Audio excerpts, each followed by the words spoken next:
So if you measure success by how much you've destroyed the enemy and have degraded their military ability and that sort of thing, it's been an absolutely successful, phenomenal week for Ukraine. Let's look at what's happened here day over day. So, a fire broke out near the oil depot in Bryansk following a drone attack.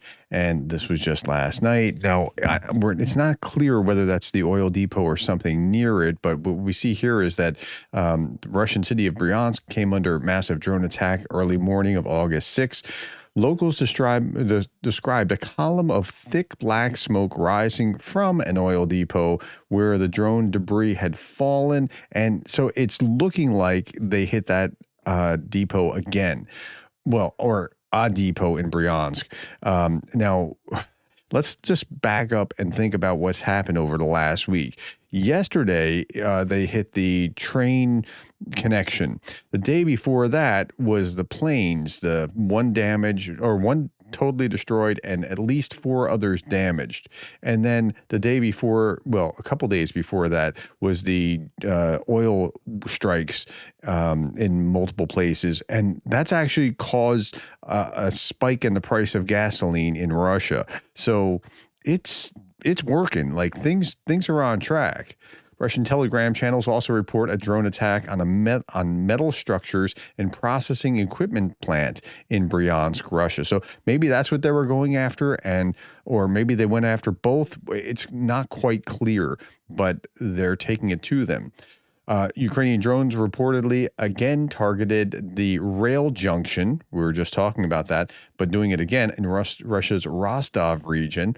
Local reports say that fuel tankers were present at the site during the attack. Yesterday, the location was also subject to drone attacks. So apparently they're going after that again. And then we're seeing this, and this is a newer one. But it's not something that you wouldn't expect given what the Russian ambitions are. Frontline report, Ukraine destroys Russian radar hub in the Black Sea raid, opening up a new front in the coastal war. So you want to attack radar before you attack missile defense, before you attack like wherever you're going to attack.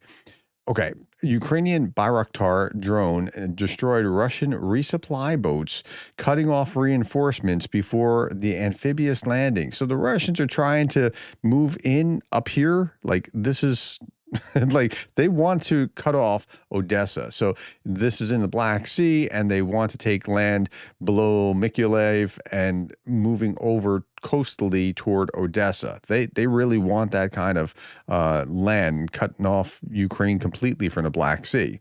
That's going to be a really tough fight. I mean, for the Russians to be able to do that, they need a lot more horsepower than what they currently have. Air defenses neutralized last night 36 out of 45 drones launched at Ukraine. Doesn't mean that wasn't damage. There clearly was damage. Russia dropped aerial bombs on a resort facility in Zaporizhia this morning. 2 people killed and 12 more injured, including children. And a resort. Like, they used to say things like, well, there were NATO generals meeting there or something along those lines. They don't even bother to do that sort of thing anymore. They just shrug. Okay, overnight, Russian forces struck a gas facility in Odessa region, not Odessa proper, right? We're not talking about like being here. We're talking about over in Odessa region, just across from Romania. And it's to the point that it looks like this. Overnight, Russian forces struck a gas facility in Odessa region, destroying production equipment. According to Zelensky, the blaze was so intense it was visible from Romania. You could see it across the river in Romania. About 2,500 customers were left without gas. But, Romania put itself on alert, but that and $5 will buy you a cup of coffee, right? I mean, okay, let's look at the battlefield.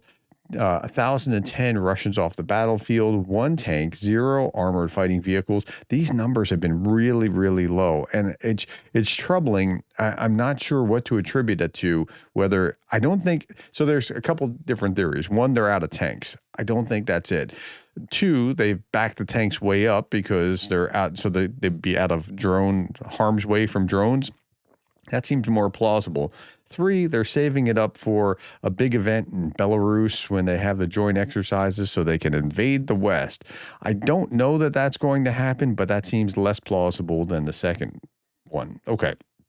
52 artillery systems, 138 vehicles and fuel tanks. Ragnar Gudmundsson, his summary on his dashboard was relatively few engagements, but casualties matched the 7-day average. So there's fewer engagements and as many casualties, and that means it's more, each engagement's more deadly. The losses Andrew Perpetua could identify for yesterday, yeah, far more Ukrainian than Russian. Here's Russian, here's Ukrainian. Things were damaged or destroyed, and that's not good. You want it to be flowing the other direction. On the Pokrovsk front, Russian invaders led 28 assaults, but then 28 assaults to more than 1,000 casualties, and those assaults are going pretty badly. Okay, Ukrainian forces recently advanced near Chasiv Yar. Russian forces recently advanced near Liman, Seversk, and Toretsk. So it's a continual grind. That's where we are. Saw this and I thought, well, that's worth flagging because it's important. For over a year, Ukraine has been carrying out active operations on Russian territory in the Kursk and Belgorod regions. Like, think about this. This time last year is about when the invasion of Kursk was. Like, that was quite surprising. Like, whoa, they did what? They invaded Russia proper? Like, how did I didn't know that they could do that. And that kind of, and I remember saying this at the time, it shifted the center of gravity of the war from just a fight around Pokrovsk. And again, about this time last year, a few weeks ago last year, I was saying, uh-oh, I think Pokrovsk's in trouble. They're going to take Pokrovsk real soon. Well, here we are. So take things with a grain of salt. The Kursk operation became truly exceptional. The world's intelligence services didn't foresee it. The Russians didn't expect it. That's right. I mean, it was a surprise to everyone. Okay, here's a Russian infantryman in an anti-drone thermal insulating ponchos attempting to attack the front line. This kind of thing doesn't go well. Let me show you where these guys are. Like, he's hiding in a thermal insulated suit. I mean, I'd say get your money back. It's impractical, but these things just don't work. Or not. I mean, I would imagine whoever is issuing these is saying, yeah, they can't see it. Don't worry about it. Just as soon as you hear a drone, just hunker down, get under this thing, which just makes it easy for the drone to, find and deal with the invader. Okay. This is commentary, but I think it's useful to look at. Some observers and commentators in both Russia and the West now believe that the war could continue for nearly another decade. But it's difficult for me to see how that's possible given the mounting challenges both sides face, each in their own way in sustaining their military forces. I think that's right.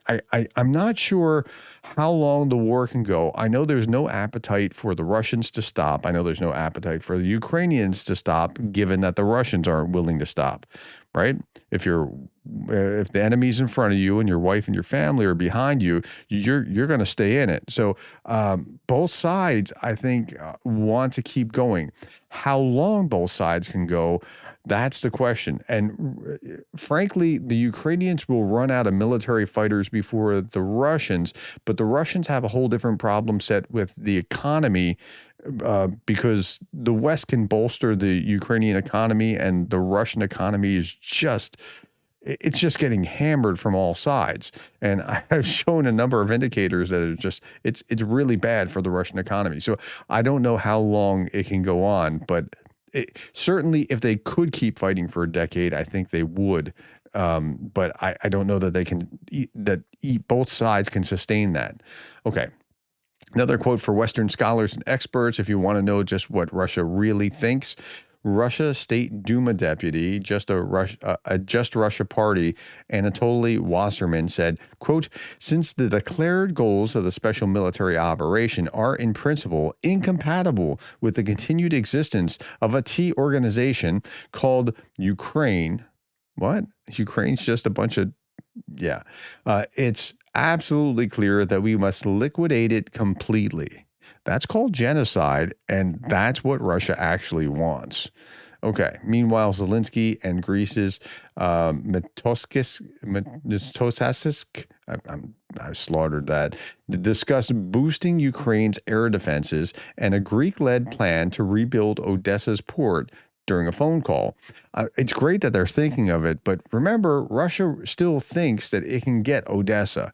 That they still think that they can fight all the way over here and capture this, and just keep Ukraine from the Black Sea to choke it off. Okay. I mean, sometimes the news is stranger than fiction, and this is one of those examples. The leader of Russia's Anti-Corruption Foundation, FBK, established by Navalny, is being replaced after it was revealed that he was stealing the foundation's funds. Okay. Now, Navalny, that's Navalny's wife or widow, wants to appoint her own daughter in his place. It's classic KGB style nepotism. As soon as you gain any power, you start handing positions to friends and family. But the cherry on top is that both revelations came from Putin's and Simonyan's Russia Today. How about that? I mean, if the first thing wasn't weird enough, the second was, and then the third, wow, okay.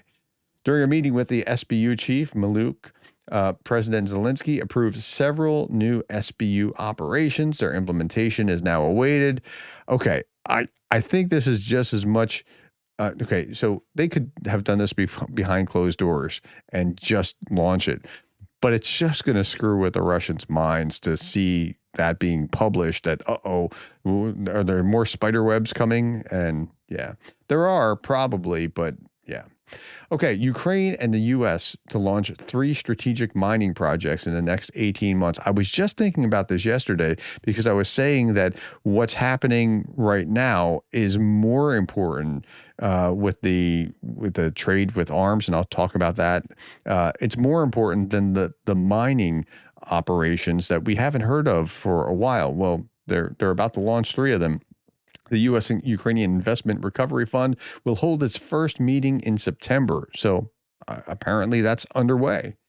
And then the U.S. greenlights $200 million in military sales to Ukraine. Well, $200 million here, $500 there, $300 there. It adds up after a while, right? Yesterday, the United States approved more than $200 million in equipment and sustainment sales to Ukraine, supporting M777 and 155mm howitzers and logistics operations. Over the past few weeks, the U.S. has authorized nearly $900 million in new sales to Ukraine. You're almost to $1 billion of sales to Ukraine in the last few weeks. Now, for those of you who just don't believe that Trump has zagged, and by zag, I don't mean that he's gone full in necessarily, but he has done something toward Ukraine. This is pretty good proof positive that he's moved that direction. So there are good positive signs here. And I mean, the proof's in the pudding. Today is Wednesday.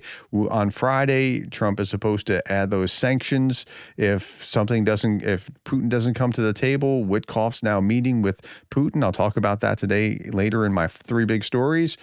Things are moving. Okay, 1 year ago today, says Darth Putin, Ukraine proved that there are no red lines in occupied part of Kursk.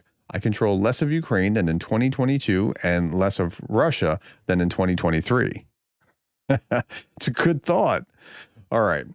Well, thank you to my board members. My board members are the top tier Patreon members who support me. I have YouTube memberships and Patreon. I just don't wave that around, generally speaking. But I'm putting this announcement out because on Saturday at 10 a.m. Eastern, if you haven't seen my email, Saturday, 10 a.m. Eastern, we're going to have our Zoom meeting, our quarterly Zoom meeting. And so please feel free to join us. All right, we'll leave you with this. Good night and good luck. Here's a drone operator. And thank you, my friends. Thank you for listening. Put your comments below. I'm more than happy to read them and be corrected even when I get something wrong.